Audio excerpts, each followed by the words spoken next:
You're in a conversation and someone says, "The Bible we have now is not the same as what was originally written.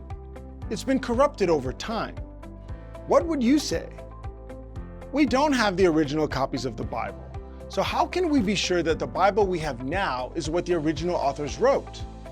The Bible was written long before the printing press, so it had to be copied by hand, and even if they are well-intentioned, people make mistakes. And it kind of sounds like these people might have been playing an ancient version of the telephone game. Do you remember the telephone game? To play the game, a message is whispered from person to person down a long line, and usually by the end of it, the final message bears little resemblance to the original. Is that how the Bible was passed down? Has it evolved over time? No. The next time someone says the Bible we have now is not the same as the original, here are 3 things to remember. Number 1, we have an overwhelming quantity of ancient manuscripts of the Bible, which allows experts to confidently reconstruct the original. None of the original manuscripts of the Bible exist today, and none of our ancient copies of the Bible are completely identical. Textual critics have the task of examining copies of ancient manuscripts in order to determine the exact words of the original. These experts have reported that just between all of our New Testament manuscripts, there are about 400,000 variants. A variant is a difference, no matter how little, between texts.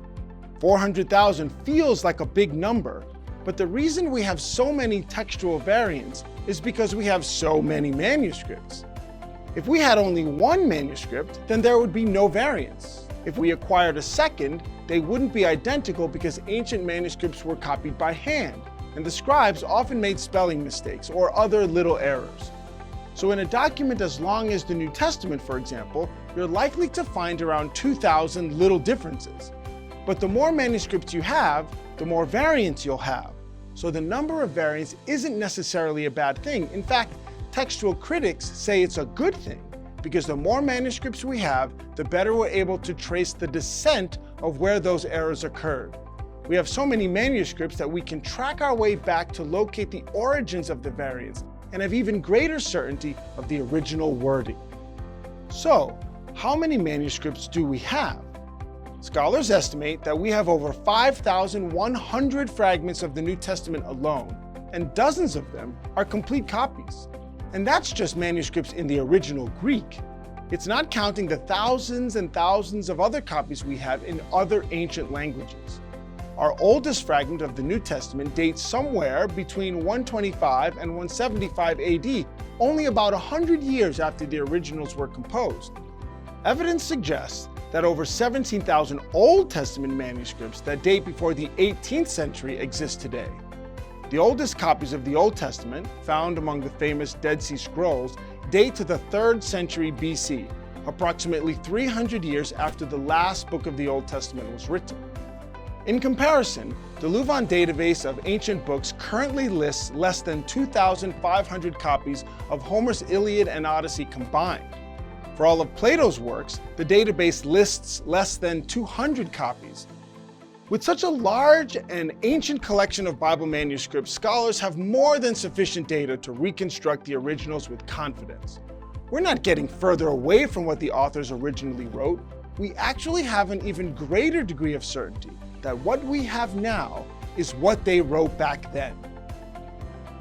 Number 2, the quality of the textual variants does not prevent us from knowing what the original said. Before the invention of the printing press, it was impossible to make perfect copies of any document. Copyists sometimes misspelled words, dropped or added an extra letter, or even accidentally skipped a line. They had to copy long texts by hand, often in less than ideal conditions. But textual critics meticulously evaluate the variants in our manuscripts. And here's what they found, for example. In our New Testament texts, over 99% of the variants are not meaningful or viable differences. Here's what that means. Variants are categorized by whether or not they are meaningful and whether or not they are viable. Variants are meaningful when they would change the meaning of the text. Variants are viable when it's possible that they were part of the original wording. The overwhelming majority of variants in our New Testament manuscripts are neither meaningful nor viable. In fact, 70% of all the variants are just simple spelling mistakes that are easy for Greek scholars to detect. Other variants are viable, but not meaningful. The name John, for example, can be spelled in Greek with one N or two. We may not know for certain which spelling was used by the Apostle John, for example, but this makes no difference in the meaning of any passage. Variants that are meaningful, but not viable, might be something like an additional word that exists in only one copy written at a later date. It may change the meaning, but there's no chance it was in the original. The last category are variants that are both meaningful and viable. They affect the meaning, and there's a chance they were in the original text. Only this last category is worth any concern. And of the hundreds of thousands of variants in the New Testament manuscripts, less than 1% fall into this category.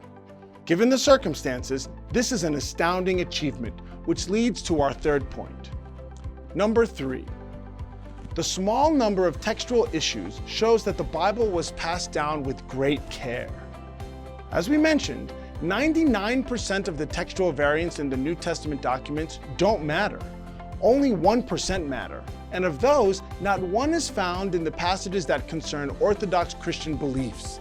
The passages that deal with the deity of Christ, the virgin birth, the resurrection, and everything about the person of Jesus have no meaningful and viable variants, despite the fact that we have thousands of manuscripts. When the Dead Sea Scrolls were discovered, they included copies of the Old Testament dating 1,000 years earlier than the ones we previously had. And the number and quality of variants found in our Old Testament manuscripts is similar to the state of our New Testament manuscripts. Within that 1,000-year gap, nothing of theological significance was changed.